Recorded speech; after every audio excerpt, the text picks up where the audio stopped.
Portland as it is in like Philadelphia and New York, but it's still just as, it still happens. It still happens. There's some places that you will be suspect if you're out after dark here. Yeah. Yeah, so I think it's worse that way. Like I said, we have more covert, overt prejudice, and this is more covert. I would say. I just had it. You just Got had it. I forgot what I was going to ask you. I had a question. Do you have anything? I think we've already answered all of those. Okay. You can come back to me. I have to think of something. I forgot. Do you think that, I don't know, do you think redlining still exists in some ways, or is it, That still exists because the places where that, say for instance, I don't know if you could call it redlining, but yes, probably it is a form of it.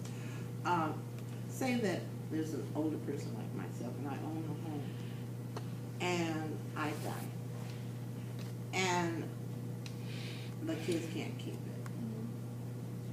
And then there's a relative back east that maybe wants the home. They have to sell out. And then there's a black relative that wants to come and buy that house. They can't afford it because they've taken and put the price up so high. So in a way, that's redlining. That's, I mean, that, you know, it's only catering to certain people. You know, and right now it's the Caucasians that are in that area. It's just it's the ones that are your professionals.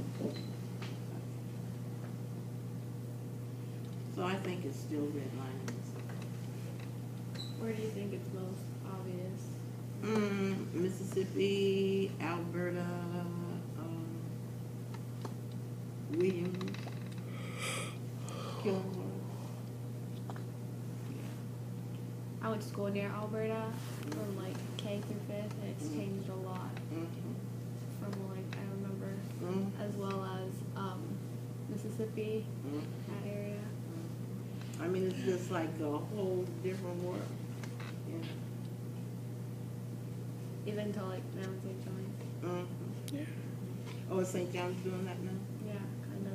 It's like turning. There's like a lot of hippies everywhere now. Yeah. My mother, when they sold their house on Albina behind the Fremont Bridge, they moved to Oswego Street, right off of President. And so it was it was like you didn't even have to go into town because St. John had everything you needed. And if you had to go to a department store, you just go over Jansen Beach. So it was very contained. So what you're saying is changing. It's not like it was. That here again, it was a really cohesive community. As well as from where me and Nahe went to middle school, it was like 75% Caucasian, 12% Black, and I think 5% Hispanic. But like, it was so stereotypical because if I acted one way, then it was like stereotyped. Or like the few Black kids that were at school, I feel like they were really stereotyped to how they needed to act. They didn't act that way. Yes. Oh, yes. Oh my goodness. So you really know it exactly. You've seen that. Yeah, there's expectations of you that are unreal because they don't allow you to be yourself. You know, cultivate that. But if we keep having these conversations, if we keep bringing it up and sharing what's going on with us, it's going to change. It's going to change. It has to change because it's not going to be the same. The dynamics and the what am I trying to say? The amount of Caucasians to the amount of people of color is being vastly changed. So there has to be some kind of change.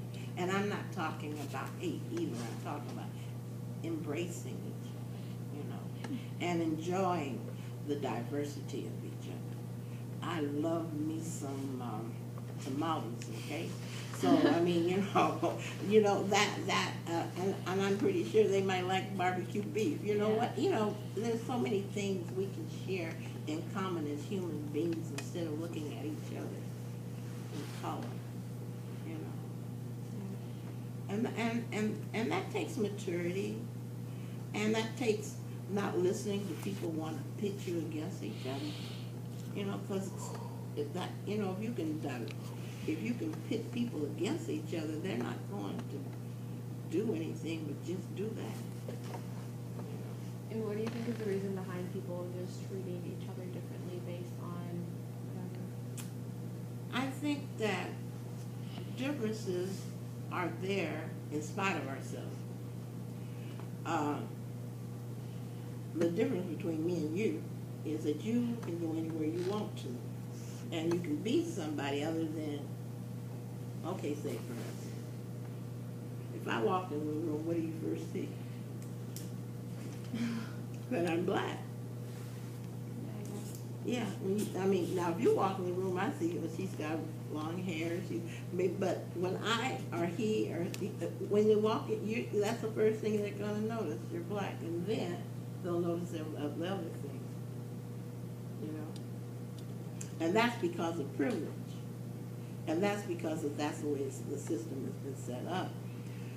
But and there's no way you can say you don't see color, but if you can just get past color and see that person, what Martin Luther King said, the content of their character versus, you know, their color.